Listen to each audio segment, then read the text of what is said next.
Nesse vídeo eu vou falar então sobre as diferenças que existem entre o PGBL e o VGBL, Plano Gerador de Benefício Livre, Vida Gerador de Benefício Livre, as diferenças entre a tabela progressiva e a regressiva ou decrescente, e exemplificar casos em que vale mais a pena uma coisa ou outra para que a pessoa possa, para que você possa então avaliar de que forma e no seu momento o que se encaixa como sendo algo melhor e mais adequado de ser feito.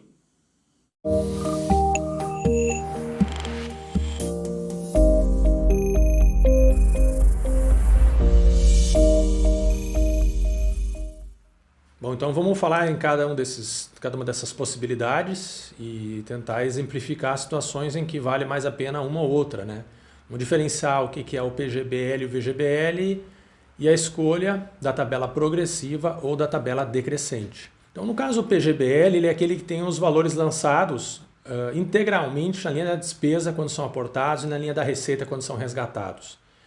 É importante se levar em conta a questão do limite de dedutibilidade, que é 12% dos rendimentos tributáveis no ano calendário, além do que a pessoa tem que ser contribuinte do regime geral, INSS ou próprio dos servidores. Então, pode até aportar mais? Pode, mas o limite de dedutibilidade é 12%, então não vale a pena. E vale geralmente a pena, eu vou mostrar isso adiante num exemplo prático, se vale a pena fazer realmente o investimento no limite de dedutibilidade. Então, nesse caso, ele vai ser utilizado para quem faz a declaração completa, ou poderia, e no caso vai passar a fazer a declaração completa, porque vale a pena fazer o PGBL. No caso do PGBL, no momento do resgate, o valor total tem que ser oferecido à tributação.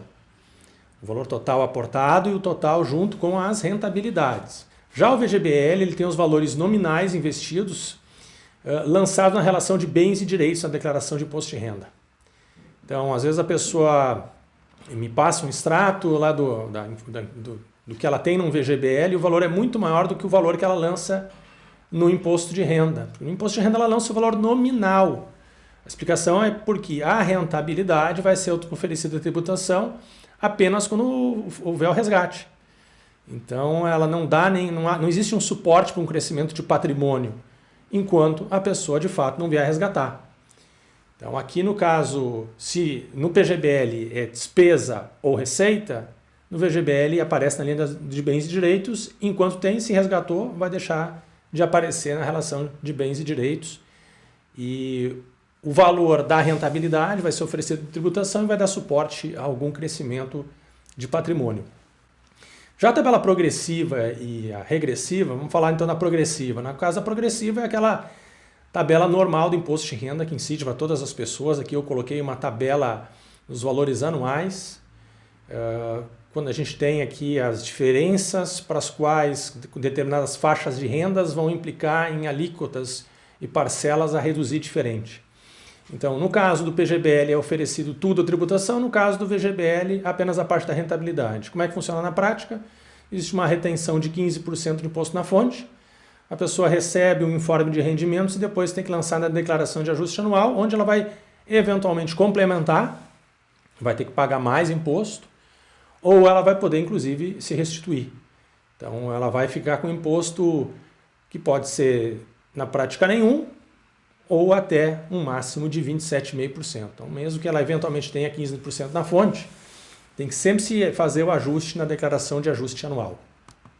Já no caso da tabela decrescente, regressiva, definitiva, a gente tem a tributação de novo sobre o todo no PGBL ou só sobre a rentabilidade, no caso do VGBL, e ele começa numa faixa de 35% que vai se reduzindo em 5% a cada 2 anos, até que passados 10 anos atinge o mínimo de 10%.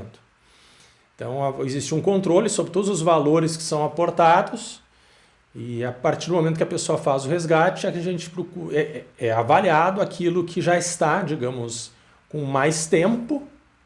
Esse valor aportado há mais tempo vai ser o primeiro que vai ser resgatado e ele vai se colocar, vai estar sujeito à alíquota mais baixa, a alíquota conforme esse prazo que a pessoa está fazendo o resgate. Então o ideal aqui é deixar esses 10 anos e pegar com a alíquota mínima, 10%, a tributação definitiva. Então, não tem como fazer algum ajuste depois na declaração de ajuste anual. Toda a tributação ela é na hora que acontece o resgate, depois a pessoa vai receber um informe de rendimentos, onde o valor já aparece como sujeito à tributação exclusiva, todo o imposto já foi recolhido pela instituição. E aí vem a grande questão, né? Observando isso, qual entre essas 4 opções é a melhor neste momento para você, considerando a sua realidade fiscal atual, o seu planejamento futuro sobre os resgates. É aí que vem a grande questão, mais de um desses planos pode em algum momento, ou em alguns momentos, ser considerado interessante para a pessoa, dependendo da sua realidade. Então vamos olhar agora alguns casos. Um PGBL tabela decrescente.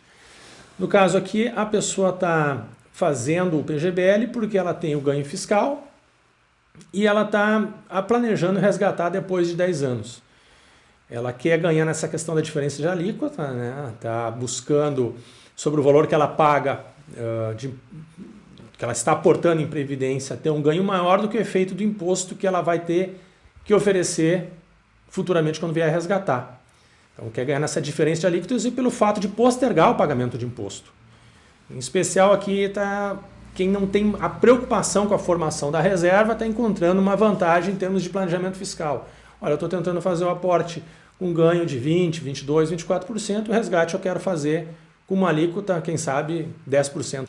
No caso do PGBL tabela progressiva, ela de novo usa o PGBL porque tem a questão de poder aproveitar em relação à dedutibilidade, mas está considerando e avaliando que a possibilidade de um resgate, seja através de um resgate parcial ou do recebimento de benefício, ou mesmo resgate total, permite ela acreditar que a faixa de imposto a qual ela vai ficar exposta vai ser inferior aos 10%, que é o mínimo que ela consegue na tabela decrescente. Então é bem um caso onde a gente está identificando que vale a pena mais fazer a tabela progressiva do que fazer a regressiva ou decrescente, porque se considera qual alternativa vai permitir um ganho fiscal, uma perda fiscal menor nesse caso, né? Já o VGBL tabela decrescente, se usa o VGBL justamente porque não se tem ganhos fiscais no aporte e se acredita num processo de formação de reserva de eventualmente de valores mais elevados, um resgate e de repente lá no futuro, no qual a rentabilidade vai corresponder a um valor bastante significativo, como um exemplo de planejamento sucessório. E nesse caso, como o valor está lá aplicado há muito tempo, se consegue chegar na alíquota mínima de 10%, considerando o valor elevado que tem que ser oferecido de tributação, acaba se considerando como uma melhor alternativa. Já no VGBL tabela progressiva, de novo faz o investimento sem a possibilidade de ter ganho fiscal, no momento que aporta em termos de pagar menos imposto de renda, e consegue fazer o planejamento em relação ao futuro de que eventualmente aquele resgate vai ser oferecido a tributação, a parte da rentabilidade, numa alíquota que eventualmente vai ficar inferior aos 10%, que seria o máximo que ela pode obter, a melhor das hipóteses que é possível obter na tabela decrescente. Então aqui geralmente está um caso em que a pessoa vai converter o benefício, mesmo fazer resgates parciais e está vendo, olha, mesmo que eu tenha algum imposto retido na fonte, na declaração de ajuste anual, eu vou conseguir me compensar e restituir o todo ou parte desse valor. Então são essas várias possibilidades. Agora no próximo vídeo eu vou vou dar um exemplo prático para mostrar o uso das ferramentas e como é que a gente faz essa análise.